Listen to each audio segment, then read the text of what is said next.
Good morning. So, as you know, we did not have a 5 p.m. liturgy last night because we had a wedding planned here in church. And as you may also know, and I've asked Tyler's permission to talk about this, the evening didn't go exactly as planned. That Tyler's wife, Trinity, had a serious health problem, health concern, and ended up in the UAB hospital. And so we weren't sure we were going to have a wedding at all. And we were able to kind of work out through our connections. So Deacon Riley is a chaplain at UAB, and so we were able to get arrangements to do the wedding at the chapel at UAB. And so last night we put it all together, everybody came together, and Tyler's new wife, Trinity, was able to stand until she was crowned, and then she sat down in a wheelchair, and we did the rest of the wedding service. And it was very beautiful. I thought, of all the weddings I've ever done, when we make the procession around the table, usually the husband, I give my epitrachiliae to the husband, and then he leads his wife around the table. Well, last night, Tyler was pushing his wife around the table in a wheelchair. And I thought it was a very beautiful statement. Now, if Tyler and Trinity had been all about the fantasy, right? The fantasy destination, the magical, display of all this kind of romance and all of that, as I said last night, someone might have said, well, the day was ruined. But for Tyler and for Trinity, yesterday was about being witnesses to the light of Christ. And they witnessed to all of us very powerfully the light of Christ that is the heart of the Christian life, first of all, but certainly of married life, that daily witness in good times and in rough times. And so, as I said last night during my sermon, and I say often, when I preach at a wedding, that, for us, as much as we see on TV all this kind of fantasy stuff, destination weddings and all this other business, ultimately the church is about reality. That when we celebrate the wedding service, every piece of that says something about what we believe about marriage and about the Christian life.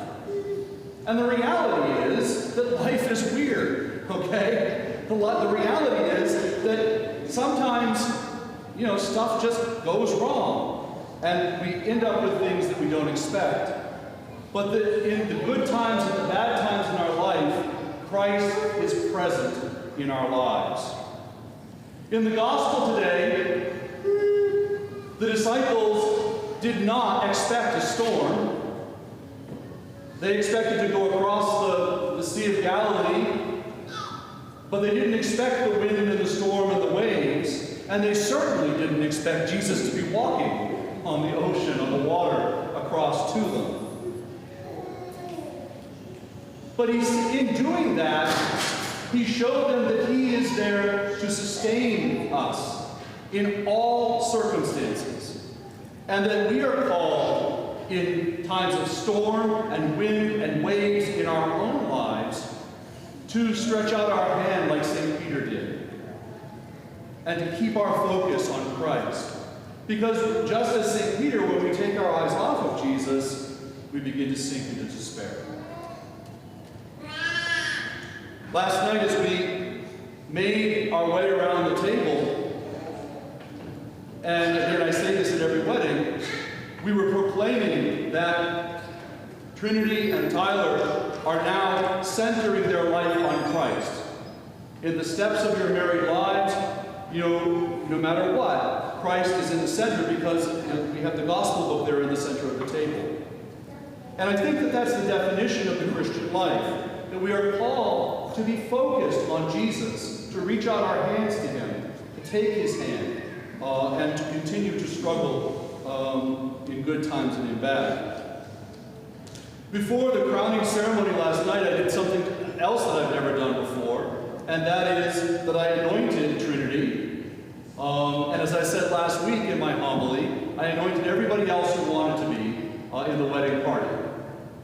Because it was a moment of healing, and it was a moment of Jesus supplying for anything that was lacking in that day, in that time. Whatever we might have missed, the Holy Spirit made present, and it was an environment of healing and of health. Christ was among us.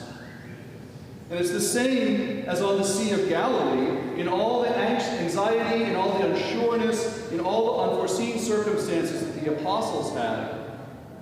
In our own times of anxiety and unforeseen circumstances, we are called to reach out our hands to Jesus, who is more powerful than any unforeseen waves or wind or storm you would ever encounter in your life. Now, I want to tell you two funny things. The first one is that at the end of the wedding, I said, this gives you some bragging rights. Because 20 years from now, when you're sitting with a young couple and they say, "It rained on my wedding," you can say, "Oh, bless your hearts." And the other one I haven't told Tyler yet, and that is, I was overcome by the beauty of him pushing that wheelchair around the table. But my second thought, and typically I'm a cynical guy, so my second thought was, Trinity might as well